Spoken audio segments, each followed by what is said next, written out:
Il nous est dit dans cet évangile que la parole de Dieu fut adressée dans le désert à Jean, fils de Zacharie.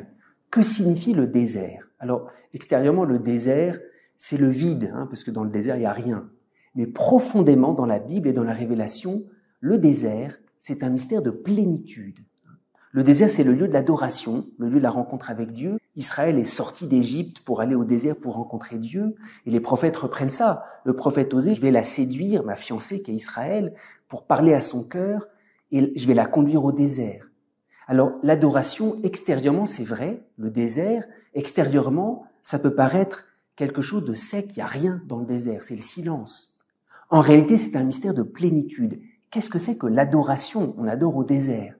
L'adoration, c'est vrai, on présente notre néant, on présente notre vide. Mais pourquoi?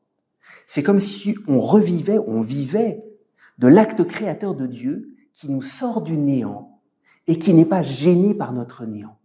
Dieu nous crée, il nous sort du néant et il nous aime d'un amour éternel. Vivre de l'adoration, c'est présenter notre néant, mais pour vivre de la plénitude de Dieu. Nous, on est toujours un peu gênés de nos déserts, de nos vides, de notre néant. Dieu n'est pas gêné par notre néant, il le connaît.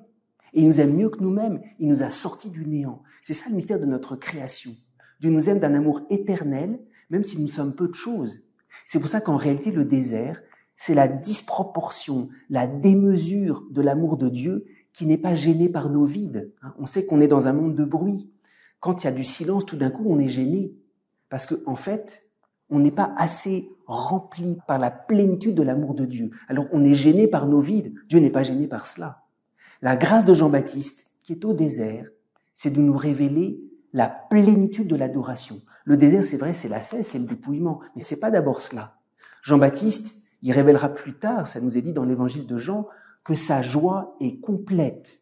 Le mystère de Jean-Baptiste, extérieurement, c'est un dépouillement, c'est le désert, mais profondément, c'est un mystère de plénitude. Alors, Jean-Baptiste, c'est une grande invitation à accueillir Dieu qui vient en plénitude et qui n'est pas gêné par nos faiblesses, par notre néant.